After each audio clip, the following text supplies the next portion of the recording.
ତାଙ୍କର ଚାଟଶାଳୀ ଜୀବନ। ଏହି ଜୀବନ ଆରମ୍ଭ କରିବା ପୂର୍ବରୁ ଆମ ପରିବାର ମଧ୍ୟରେ ଯେଉଁ କେତେଜଣ ବନ୍ଧୁବାନ୍ଧବ ଶ୍ରେଣୀୟ ଲୋକ ଆମ ଉପରେ ବେଶ୍ ପ୍ରଭାବ ପକାଇଥିଲେ ସେମାନଙ୍କ ବିଷୟରେ ପଦେ ଅଧେ ଏଠି କହିବା ଆବଶ୍ୟକ ବୋଲି ମୁଁ ମନେ କରୁଛି। ମଧୁଆ ପିଉସା। ଏହି ବନ୍ଧୁବାନ୍ଧବମାନଙ୍କ ଭିତରେ ମଧୁଆ ପିଉସା ଥିଲେ ସର୍ବପ୍ରଧାନ। ସେ ବୁଢ଼ାବାପାଙ୍କର ସମସାମୟିକ ଥିଲେ। ବୁଢ଼ାବାପାଙ୍କର ଔଷଧ ପ୍ରସ୍ତୁତି କ୍ଷେତ୍ରରେ ସେ ଥିଲେ ଜଣେ ଅଭିଜ୍ଞ ସହାୟକ। ଔଷଧ ପ୍ରସ୍ତୁତି, ତାର ରକ୍ଷଣାବେକ୍ଷଣ ଓ ତାର ବଣ୍ଟନ ଭାର ତାଙ୍କ ଉପରେ ନ୍ୟସ୍ତ ଥିଲା। କାୟିକ ପରିଶ୍ରମ ତାଙ୍କୁ କରିବାକୁ ପଡ଼ୁନଥିଲା। ସେ 2-3 ଜଣ ଔଷଧ ପ୍ରସ୍ତୁତକାରୀଙ୍କ କାର୍ଯ୍ୟ ତଦାରଖ କରୁଥିଲେ। ବୁଢ଼ାବାପା ଭୀଷଣ କ୍ରୋଧୀ ଥିଲେ। ରାଗ ଯେତେବେଳେ ତାଙ୍କ ମୁଣ୍ଡ ଉପରକୁ ଉଠିଯାଏ ସେତେବେଳେ ସେ ଇନ୍ଦ୍ରଚନ୍ଦ୍ର କାହାରିକୁ ମାନନ୍ତି ନାହିଁ। ବିଶେଷତଃ ସେ ଚାକର ପୁଅ ନାତିମାନଙ୍କ ଉପରେ ରାଗଟିକୁ ଛିଣ୍ଡାଇ ଦିଅନ୍ତି। କିଛି କରି ନ ପାରିଲେ ତଳୁ ଗୋଟାଏ ମାଟି ମୁଣ୍ଡା ଉଠାଇ ଚାକରମାନଙ୍କ ଉପରକୁ ଫୋପାଡ଼ନ୍ତି। ପୁଅମାନଙ୍କ ଉପରକୁ ଝିଙ୍କାରି ହୋଇ ଉଠନ୍ତି। ନାତିମାନଙ୍କ ଉପରେ ଗୁମାଗୁମ୍ ଥୋଇ ଦିଅନ୍ତି। ଏତିକିବେଳେ ତାଙ୍କୁ ଆୟତ୍ତ କରି ପାରନ୍ତି କେବଳ ମଧୁଆ ପିଉସା। ସେ ବୁଢ଼ାବାପାଙ୍କ ଉପରକୁ ଆହୁରି ଜୋରରେ ଝିଙ୍କାରି ହୋଇ ଉଠନ୍ତି। ହଁ, ଏମିତି ଗୋଟାଏ କାହିଁକି ହେଉଛ? କି ମୁସ୍କିଲ ହୋଇ ଯାଉଛି ଯେ ଏତେ ରାଗ କାହିଁକି? ଅତି ରାଗ ହେଲେ ନିଜର ନାନା କ୍ଷତି। ଆଉ ବେଶୀ ସେମିତି ବକର ବକର ହୁଅନା। ଯାଅ ସେ ଘର ଖଟ ଉପରେ ବସ, ଆଉ ପାଟିତୁଣ୍ଡ କରନା। ବୁଢ଼ାବାପା ମୌନାବତାର ହୋଇ ନିଜ ଖଟ ଉପରେ ଚୁପଚାପ ହୋଇ ବସନ୍ତି। ବସ୍ତୁତଃ ମଧୁଆ ପିଉସା ହିଁ ବୁଢ଼ାବାପାଙ୍କ ସମ୍ଭାଳିଥାନ୍ତି। ଏଥିଲାଗି ଘରର ସମସ୍ତେ ତାଙ୍କୁ ବହୁତ ବେଶୀ ଖାତିର କରିଥାନ୍ତି। ମୋ ବାପା ଓ କୋକେଇମାନେ ତାଙ୍କୁ ମାଧୁଆ ପିଉସା ବୋଲି ଡାକୁଥିଲେ। ମଧୁଆ ପିଉସା ବୋଲି ଡାକୁଥିଲେ। ଆମେ ମଧ୍ୟ ତାଙ୍କୁ ମଧୁଆ ପିଉସା ବୋଲି ଡାକୁଥିଲୁ। ଚାକର ବାକରମାନେ ମଧ୍ୟ ତାଙ୍କୁ ମଧୁଆ ପିଉସା ବୋଲି ଡାକୁଥିଲେ। ନିତି ଆସୁଥିବା ଚିହ୍ନାଯୋଗୀ ଓ ଭିକାରୀମାନେ ମଧ୍ୟ ତାଙ୍କୁ ମଧୁଆ ପିଉସା ବୋଲି ଡାକୁଥିଲେ। ବେଳେ ବେଳେ ସେ ଟିକିଏ ବିବ୍ରତ ହୋଇ ଉଠି କହୁଥିଲେ, ମୁଁ କ'ଣ ସମସ୍ତଙ୍କର ପିଉସା ହୋଇଯିବି କି? ଗୋଟା ନବରଙ୍ଗ ଲାଗିଛି। ଯିଏ ଆସିଲା ସିଏ କହିଲା ମଧୁଆ ପିଉସା। ପ୍ରକୃତରେ କହିବାକୁ ଗଲେ ସେ ସମସ୍ତଙ୍କର ମଧୁଆ ପିଉସା ହୋଇଯାଇଥିଲେ। କୌଣସି ଏକ ଜଟିଳ ସମସ୍ୟାର ସମାଧାନ କରିବା ଲାଗି ଜରୁରୀ ଆବଶ୍ୟକତା ଦେଖାଦେଲେ ସମସ୍ତଙ୍କର ଦୃଷ୍ଟି ପଡ଼େ ମଧୁଆ ପିଉସାଙ୍କ ଉପରେ। ଆମର ଗୃହଭଣ୍ଡାରୀ ତାହାର ବାର୍ଷିକ ପ୍ରାପ୍ୟ ନେଲାବେଳେ ଯଦି ଅସନ୍ତୋଷ ପ୍ରକାଶ କରୁଥିଲା ତେବେ ସେ ତତ୍କ୍ଷଣାତ୍ ଗୋଟାଏ ବଡ଼ ପାଟି କରି ତାକୁ କହୁଥିଲେ, କ'ଣ ଦୁନିଆଟାଯାକ ଲୁଟି ନେବୁ କିରେ? ସପ୍ତାହକେ ଥରେ କ୍ଷର କରୁଛି କି ନାହିଁ? ଛୁଆମାନଙ୍କ ତ 5-6 ମାସରେ ଥରେ କ୍ଷର କରୁ କି ନାହିଁ? ଥରକୁ ଅଧଲାଏ ଲେଖା ନେଲେ ତୋର କେତେ ବେଶୀ ପ୍ରାପ୍ୟ ହୋଇଯାଇଛି କି? ଗୋଟାଏ କିଛି ନିମନ୍ତ କାମ ହେଲେ ତୁ ତ 4-5 ଟଙ୍କା ବାଡ଼େଇ ଦେଉଛୁ। ତାପରେ ଲୁଗା ଆଉ ଚାଉଳ ଅଛି। ହାନି ଲାଭକୁ ସବୁବେଳେ ତୁ ତ ଏଠିକି ଆସୁଛୁ। ଆଉ ଏଥିରେ ତୁ କାହିଁକି ଅସନ୍ତୋଷ ହେଉଛୁ ଯେ? ଯା, ତୋତେ 2 ଟଙ୍କା ଦିଆଗଲାଣି, ଆଉ କେତେ ଦିଆଯାଆନ୍ତା। ସେମିତି ଜିଗର କରନା, କେତେ ବାଟରେ ପାଇବୁ। ଭଣ୍ଡାରୀ ବାପୁଡ଼ା ସେଇଠି ମୁହଁ ମୋଡ଼ି ଚାଲିଯାଏ। ନିମନ୍ତ କାମମାନଙ୍କରେ ସମସ୍ତଙ୍କ ପାଇଁ ଲୁଗାପଟା କିଣା ହେଲା ବେଳେ ତାଙ୍କର ମତାମତ ଲୋଡ଼ା ଯାଇଥାଏ। ଫପା ପାଟି କରି ଅମଙ୍ଗ ଲୋକକୁ ମଙ୍ଗାଇ ଦେବାର ସେ ସିଦ୍ଧହସ୍ତ ଥିଲେ। ତାଙ୍କର ରହଣୀଟା ଚାହାଳି ଘର ଭିତରେ ଥିଲା। ଆମେ ସବୁ ପଢ଼ିଲା ବେଳେ ଆମରି ପାଖରେ ହେଉଥିବା ପଶା ଓ ତାସ ଖେଳରେ ସେ ଥିଲେ କର୍ଣ୍ଣଧାର। ଖଡ଼ଖଡ଼ି ପରି ତାଙ୍କର ପାଟି ଥିଲା। ଖେଳରେ ସେ ଜିତୁଥିଲେ। 10ଟା ଖଡ଼ଖଡ଼ି ପରି ରଡ଼ି ଛାଡ଼ୁଥିଲେ। ହାରିଗଲେ ବି 5ଟା ଘଡ଼ଘଡ଼ି ନିଶ୍ଚିତ ଭାବରେ ମାରୁଥିଲେ। ସେ ଜଣେ ସୁଦକ୍ଷ ଗଳ୍ପକାର ଥିଲେ। ସେ ନିଜେ ଗଳ୍ପ ସୃଷ୍ଟି କରୁଥିଲେ କି ଅନ୍ୟ କାହାର ସୃଷ୍ଟିକୁ ପରିବେଷଣ କରୁଥିଲେ ତାହା ଏବେ ମଧ୍ୟ ମୁଁ କହିପାରିବି ନାହିଁ। ଯେତେବେଳେ ପାଠରୁ ବିଶ୍ରାମ ମିଳେ ସେତେବେଳେ ଆମେ ଯାଇ ତାଙ୍କ ପାଖରେ ବସିଯାଉ। ବହୁତ ଗେହ୍ଲେ ହୋଇ ତାଙ୍କୁ ପଚାରୁ, ମଧୁଆ ପିଉସା, ଭୀମ ସେ ମଣ୍ଡାଖିଆ ଅସୁରକୁ କେମିତି ମାରିଲା? ସେ ସଙ୍ଗେ ସଙ୍ଗେ କିଛି କହନ୍ତି ନାହିଁ। ଆମ ଉତ୍କଣ୍ଠାକୁ ବଢ଼ାଇ ଲାଗନ୍ତି। ଅନୁନୟ ବିନୟ ବିଲେଇ ପଡ଼ିଲେ ଶେଷରେ ଖୁବ୍ ଧୀରସ୍ଥିର ଓ ଶାନ୍ତ ଭାବରେ କହନ୍ତି, ହଉ ଶୁଣ। ଆମେ ପିଲାମାନେ ସମସ୍ତେ ତାଙ୍କ ଆଗରେ ବସିଯାଉ। ତାଙ୍କ ପାଖରେ ଆଉ କେତେଜଣ ଆଗନ୍ତୁକ ମଧ୍ୟ ବସିଥାନ୍ତି। ପ୍ରଥମେ ସେ ଧୀରେ ଧୀରେ ଆରମ୍ଭ କରନ୍ତି। ପଞ୍ଚୁପାଣ୍ଡବ ଯେତେବେଳେ ବଣରେ ବୁଲୁଥିଲେ ସେତିକିବେଳେ ବୁଲି ବୁଲି ଗୋଟାଏ ବ୍ରାହ୍ମଣ ଘରେ ଯାଇ ପହଞ୍ଚିଲେ। ସେଠି କିଛି ଦିନ କଟାଇଲେ। ଦିନେ ତା ଘରେ କାନ୍ଦ ବୋବାଳି ପଡ଼ିଲା। ମଧୁଆ ପିଉସାଙ୍କ ମୁହଁରେ ବିଷାଦର କାଳିମା ଘୋଟିଯାଏ। କୁନ୍ତୀ କାହିଁକି କାନ୍ଦୁଛି ବୋଲି ପଚାରିଲେ। ବ୍ରାହ୍ମଣ କହିଲା, ଆଜି ଆମ ଘରେ ପାଲି। ଓଦାରେ ମୁଣ୍ଡା ପିଠା ନେଇ ଶଗଡ଼ ଅଢ଼େଇ ମୋ ପୁଅ ଆଜି ଅସୁର ପାଖକୁ ଯିବ। ଅସୁର ମୁଣ୍ଡା ପିଠାକୁ ଖାଇବ, ବଳଦ ଦୁଇଟାକୁ ଖାଇବ, ଶେଷରେ ମୋ ପୁଅଟାକୁ ବି ଖାଇବ। ସେତେବେଳେ ମଧୁଆ ପିଉସା ମୁହଁ କାନ୍ଦ କାନ୍ଦ ହେଲା ପରି ଦିଶେ। କୁନ୍ତୀ କହିଲେ, ଥାଉ ତୁମ ପୁଅକୁ ପଠାଅ ନା, ମୁଁ ମୋ ଭୀମାକୁ ପଠାଇବି। ମଧୁଆ ପିଉସା ସେତେବେଳେ ଟିକେ ସଲଖି ବସନ୍ତି। ବ୍ରାହ୍ମଣ ନାହିଁ ହୋଇ ଶେଷରେ ରାଜି ହେଲା। ଶଗଡ଼ରେ ଓଦରେ ମୁଣ୍ଡା ପିଠା ଲଦେଇ ଭୀମ ଶଗଡ଼ ଆଡ଼େଇ ଅସୁର ପାଖକୁ ଗଲା। ବାଟରେ ଗଲାବେଳେ ବାଁ ହାତଟା ଓଦର ଭିତରଟା ଭର୍ତ୍ତି କରି ଗୋଟେ ମଣ୍ଡା ପିଠା ନେଇ ଆସୁଥାଏ ଓ ଏକାଥରେ ପାଟିରେ ଭର୍ତ୍ତି କରି ଦେଉଥାଏ। ସେ ମଣ୍ଡା ପିଠା କ'ଣ ଛୋଟ ହେଉଛି, ହେ ଗୋଟା ବୋଇତି କଖାରୁ ଭଳିଆ 2-3 ପୁଲାରେ ଖତମ ହୋଇଯାଏ। ଏତକ କହିଲା ବେଳେ ମଧୁଆ ପିଉସା ପଛଆଡ଼କୁ ହାତ ବଢ଼ାଇ ଦେଇ ସେମିତି ମଣ୍ଡା ଆଣିଲା ଭଳି ହାତକୁ ନେଇ ଆସି ପାଟିରେ ଭର୍ତ୍ତି କରି ଦେଉଥାନ୍ତି। ବେଳେ ପଛରୁ ଥୁଆ ହୋଇଥିବା ବଡ଼ୁଆଟା ତାଙ୍କ ହାତରେ ଚାଲି ଆସୁଥାଏ। ଭୁଲ ଜିନିଷଟା ଆସିଗଲା ଜାଣି ତାକୁ ସେ ତଳେ ଥୋଇ ଦେଉଥାନ୍ତି। ସେତେବେଳେ ସେ ଭୀମ ମଣ୍ଡା ଖାଇଲା ପରି ଅଭିନୟ କରୁଥାନ୍ତି। ଏହିପରି ଖାଉ ସେ କେତେବେଳେ ଅଧା ଓଦର ଖାଇ ସାରିଲାଣି ତାହା ଜାଣି ନାହିଁ। ଅସୁର ଘର ପାଖରେ ପହଞ୍ଚି ଭୀମା ଶଗଡ଼ ଫିଟାଇ ଦେଲା ଏବଂ ଭାବିଲା, ଆଉ ଏକ ଅଧାତକ ତାକୁ କାହିଁକି ଦେବି, ମୁଁ ନିଜେ କାହିଁକି ନ ଖାଇବି।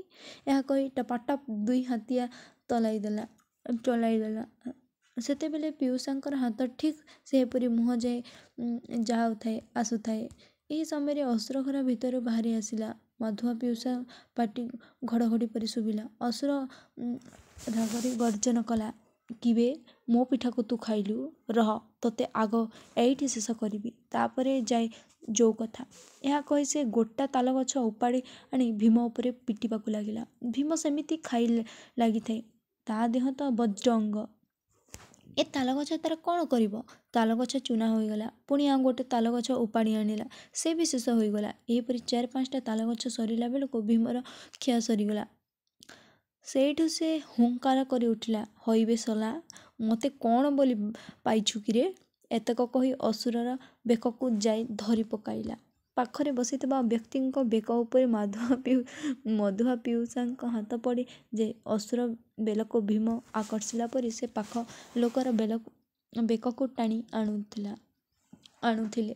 ସେ ବିଚରା ହସି କହୁଥିଲେ, ଆରେ ହୋ ମଧୁଆ ପିଉସା, ମୁଁ ଅସୁର ନୁହେଁ ହୋ। ତାପରେ ତାକୁ ଛାଡ଼ି ଦେଇ ସେ ହସ୍ତମୁଦ୍ରା ଦେଖାଉଥିଲେ। ଭୀମ ଅସୁର ଲଢ଼େଇର ଅଭିନୟ ବେଳେ ଠିଆ ହୋଇ ଯାଉଥିଲେ, ବେଳେ କୁଞ୍ଚ କାନି ଘୋଷି ଦେଉଥିଲେ। ଶେଷରେ ପାଖରେ ବସିଥିବା ବ୍ୟକ୍ତିର ବେକକୁ ମାଡ଼ି ବସି ଭୀମ ଅସୁରକୁ ମାଡ଼ି ବସିଲା ପରି ମାଡ଼ି ବସୁଥିଲେ। ଆମେ ହୋ ହୋଇ ହସି ଉଠୁ। ଏ ଗପଟି ଆମର ଏତେ ଆମୋଦଦାୟକ ହୋଇଥାଏ ଯେ ବୋଧହୁଏ ଏହା ଆମେ ତାଙ୍କଠାରୁ 100 ଥର ଶୁଣିଥିବୁ। କେବଳ ଏହି ଗପ ନୁହେଁ, ଭୀମ ଦୁର୍ଯ୍ୟୋଧନ ଲଢ଼େଇ, ହନୁମାନ ରାବଣ ଲଢ଼େଇ ଆଦି ଗପମାନ କହିଲା ବେଳେ ସେ ଏକାବେଳେ ଅଭିନୟ କରି ପକାଉଥିଲେ। ସେ ଗୋଟିଏ ଉତ୍କୃଷ୍ଟ ଅଭିନେତା ଥିଲେ। ଯେତେବେଳେ ଘୋର ବର୍ଷା ହେଉଥାଏ ସେତେବେଳେ ପାଠ ପଢ଼ି ଓ ଅନ୍ୟାନ୍ୟ କାର୍ଯ୍ୟ ସବୁ ବନ୍ଦ ହୋଇଯାଏ। ସେହି ଚାହାଳି ଘର ଭିତରେ ରହି ଆମେ ତାଙ୍କ ପାଖରୁ ବର୍ଷାକାଳୀନ କଥା ସବୁ ଶୁଣୁ। ସେ ଏକ ଜ୍ଞାନର ଭଣ୍ଡାର ବୋଲି ଅନେକ ତାଙ୍କ ଖାତିର କରୁଥିଲେ। ବିଜ୍ଞାନ କଥା ମଧ୍ୟ ସେ ଖୁବ୍ ଭଲ ଜାଣିଥିଲେ। ଥରେ ଖୁବ୍ ଜୋରରେ ଏକ ଘଡ଼ଘଡ଼ି ମାରିଲା। ସମସ୍ତଙ୍କ କାନ ତାପ୍ତା ହୋଇଗଲା। ଘର ଭିତରେ ସମସ୍ତେ ରାମ ରାମ ଉଚ୍ଚାରଣ କଲେ। ଏଇଟା କୁଆଡ଼ ଶାସ୍ତ୍ରରେ ଅଛି ଯେ ରାମ ରାମ ଉଚ୍ଚାରଣ କଲେ ଘଡ଼ଘଡ଼ି ତାପରେ ପଡ଼େ ନାହିଁ। କିନ୍ତୁ ଅସୁବିଧାଟା ଥିଲା ଯେ ଘଡ଼ଘଡ଼ି ମାରିବା ପରେ ସମସ୍ତେ ରାମ ରାମ କହୁଥିଲେ। ଜଣେ ବ୍ୟକ୍ତି ମଧୁଆ ପିଉସା ଥରେ ଘଡ଼ଘଡ଼ି ମାରିଲା ବେଳେ ପଚାରିଲା, ମଧୁଆ ପିଉସା, ଏ ଘଡ଼ଘଡ଼ିଟା କେମିତିଆ ଜିନିଷ? ଏଇଟା ଇନ୍ଦ୍ରଙ୍କର ଅସ୍ତ୍ର ସତ, କିନ୍ତୁ ଦେଖିବାକୁ କେମିତିଆ? କାହିଁ ସେ କଥା ତ କେହି କିଛି କହୁନାହାନ୍ତି। ମଧୁଆ ପିଉସା ମୁଣ୍ଡ ହଲାଇ ଓ ମୁରୁକି ହସା ଦେଇ କହିଲେ, ତାକୁ କ'ଣ ସମସ୍ତେ ଦେଖିପାରିବେ? ସେ ପରା ଦେବ ଅସ୍ତ୍ର। ଜଣେ କିଏ ପଚାରିଦେଲା, ମଧୁଆ ପିଉସା, ତୁମେ ଦେଖିନା?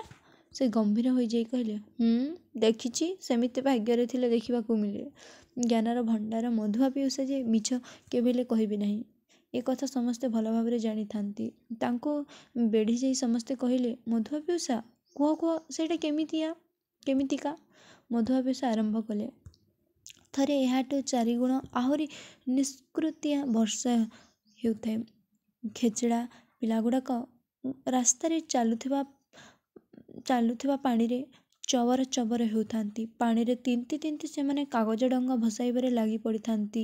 ମାଛ ଗୋଟେ ଦିଟା ଆସିବାର ଦେଖି ସେମାନେ ତାଙ୍କ ପଛରେ ଲାଗିଗଲେ। ଚକ୍ ଚକ୍ ହୋଇ ବିଜୁଳି ମାରୁଥାଏ। ମୁଁ ପାଟି କରି କହିଲି, ଆରେ ହେ ପିଲେ, ପଳାଇ ଆସ, ବିଜୁଳି ମାରୁଛି। କେତେବେଳେ ବଜ୍ର ଖସିବ ତାର କିଛି ଠିକଣା ନାହିଁ। ପଳାଇ ଆସ। ପିଲାଙ୍କ କାନରେ ସେଗୁଡ଼ା ପଶିବ କିଆଁ? ଏତିକି ବେଳେ ଖଚ୍ କରି ଗୋଟେ ବଡ଼ ବିଜୁଳି ମାରିଦେଲା। ସମସ୍ତଙ୍କ ଆଖି ଝଲସିଗଲା। ପଛେ ପଛେ ଢାଏ କରି ଘଡ଼ଘଡ଼ିଟେ ପଡ଼ିଲା। ସମସ୍ତଙ୍କ କାନ ତାପ୍ତା ହୋଇଗଲା। ଭାଗ୍ୟକୁ କୋଉ ପିଲା ଉପରେ ପଡ଼ି ନଥାଏ। ସେମାନେ ପଡ଼ି ଉଠି କାଦୁଅରେ ଲଟପଟ ହୋଇ ପଳାଇ ଆସିଲେ। ମୋତେ ଜଣାଗଲା ଘଡ଼ଘଡ଼ିଟା କେଉଁଠି ନିଶ୍ଚୟ ପାଖରେ ପଡ଼ିଛି। ମୁଁ ନିକଟରେ ଥିବା ଗଛ ପାଖକୁ ଉଣ୍ଡିବାକୁ ଗଲି। ସେଠି ଦେଖିଲି ଗଛର ଦୁକାନିଆରେ ଗୋଟେ ଚକ୍ ଚକ୍ କରୁଥିବା ଲୁହା ଲାଖି ଯାଇଛି। ପ୍ରାୟ ହାତେ ଲମ୍ବ ହେବ, 5-6 ଆଙ୍ଗୁଳି ଚଉଡ଼ା ହେବ, ପ୍ରାୟ 3 ଆଙ୍ଗୁଳି ମୋଟା ହେବ। ସେତିକି ପରେ ସେ ତାକୁ ଆଖି ଆଗରେ ଦେଖି ମନେ ମନେ ମାପି ଦେଖିଲେ। ମୁଁ ପଟ୍ କରି ଜାଣିଗଲି ସେଇଟା ଦେବବାଣ ବଜ୍ର। ଆଉ କେତେଜଣ ମୋ ସାଙ୍ଗରେ ଯାଇଥିଲେ। ସମସ୍ତଙ୍କୁ ତରବର କରି ପଳାଇ ଆସିବାକୁ କହି ମୁଁ ପଳାଇ ଆସିଲି। ସମସ୍ତଙ୍କୁ କହିଲି, ଦେଖିଲ ତ, ସେଇ ଚକ୍ ଚକ୍ ଲୁହାଟି ହେଉଛି ବଜ୍ର। ହେଲେ ଇନ୍ଦ୍ର ତାକୁ ସେଇଠି ଛାଡ଼ି ଦେବେ ନାହିଁ। ସେ ପୁଣି ତାକୁ କିସ୍ କଦରରେ ନେଇଯିବେ। ଆମେ ସମସ୍ତେ ତରତର ହୋଇ ପଳାଇ ଆସିଥିଲୁ। ଆମେ ମୁହଁ କଥା ମୁହଁରେ ଅଛି। ହଠାତ୍ ଆଉ ଗୋଟେ ବଜ୍ର ପଡ଼ିଲା। କାନ ଫାଟେ କି ନ ଫାଟେ, ସେ ବଜ୍ରଟା ଗଛକୁ ଆଉ ଟିକେ ଫଟାଇ ଦେଲା ଓ ପୂର୍ବ ବଜ୍ରକୁ ସଙ୍ଗରେ ନେଇ ପଳାଇଲା। ତାଙ୍କ ସାଙ୍ଗରେ ଅନ୍ୟମାନେ ବି ଗୁଲି ଖଟି ଗପରେ ମାତିଗଲେ। ଜଣେ କହିଲେ, ସେ ରାଧୁଆ କମାରର ଖତଗଦାରେ ଥରେ ଏମିତି ଗୋଟେ ବଜ୍ର ପଡ଼ି ଗୋବର ଭିତରେ ପୋତି ହୋଇ ଯାଇଥିଲା। କମାରଟି ବିଚରା ଖତ ଖୋଲୁ ଖୋଲୁ ବଜ୍ରଟିକୁ ପାଇଲା। ଭଲ ଲୁହାଟିଏ ବୋଲି ଭାବି ଘର ଭିତରକୁ ନେଇଗଲା। ଥୋଇ ଥାଇ କରି ତାକୁ ଗୋଟେ ଭଲ ଲଙ୍ଗଳ ଫାଲ କରିବ ବୋଲି ଶାଲରେ ପକାଇଲା। ସେ ହେଲା ଦେବ ଅସ୍ତ୍ର ବଜ୍ର। ସିଏ କି ନିଆଁ ଉପରେ ଆଉ ସମ୍ଭାଲା ପଡ଼େ। ଠାଉ କରି ଗୋଟେ ବଡ଼ ଆବାଜ କରି ଉପରକୁ ଉଠି ପକାଏ। ତା ଚାଲଟି କଣା ହୋଇଗଲା। ଏହିପରି 4-5 ଜଣ ଲୋକ ବଜ୍ର ଦେଖିଥିବାର ଅଭିଜ୍ଞତା ବର୍ଣ୍ଣନା କରିଗଲେ। ବର୍ଷଟେ ଛାଡ଼ି ନ ଥାଏ ମଧୁଆ ପିଉସା ପୁଣି ଆରମ୍ଭ କଲେ। ବଜ୍ରର ଗୋଟେ ଭଲ ଗୁଣ ହେଉଛି ସେ ସାଧୁଲୋକ ଉପରେ ପଡ଼େ ନାହିଁ। ସେ ବାଛି ବାଛି କେବଳ ଅସାଧୁ ପାପୀ ଲୋକ ଉପରେ ପଡ଼େ। ଥରେ ଗୋଟାଏ ଚାହାଳିରେ ଦଳେ ଲୋକ ବର୍ଷା ବେଳେ ଖୁନ୍ଦି ହୋଇ ବସିଥିଲେ। ଜଣେ ବାବାଜୀ ମଧ୍ୟ ଥିଲେ। ସେ କହିଲେ, ଦେଖ, ଆମ ଭିତରେ ଜଣେ ପାପୀ ଅଛି। ଆମେ ଚିହ୍ନି ପାରୁନାହିଁ।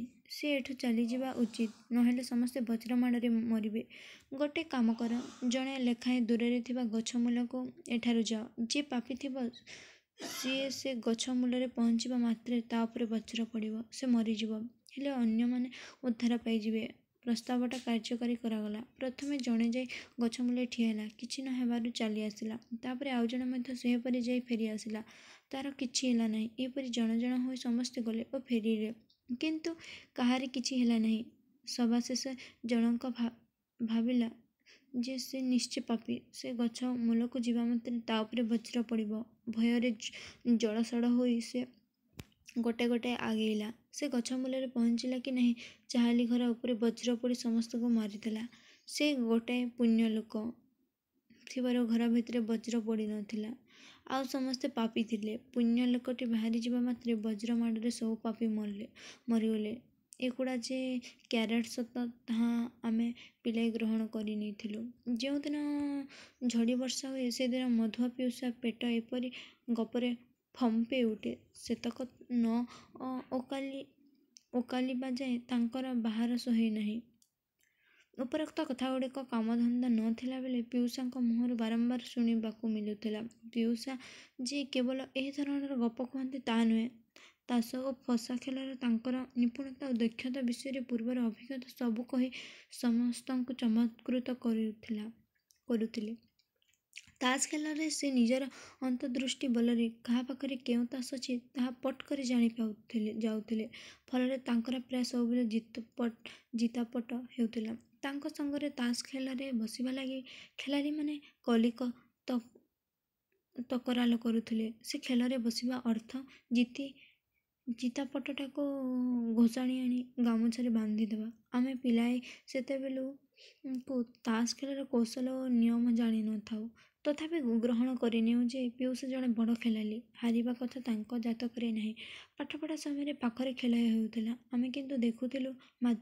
ମଧୁଆ ପିଉସ ପ୍ରତି ଖେଳର ଶେଷରେ ଭାରି କଲିକତ କରୁଥିଲେ। ସମସ୍ତଙ୍କ କଥାରୁ ଆମେ ଜାଣି ପାରୁଥିଲୁ ଯେ ମଧୁଆ ପିଉସ ଖେଳରେ ହାରିଯାଉ କଲି କରୁଅଛନ୍ତି।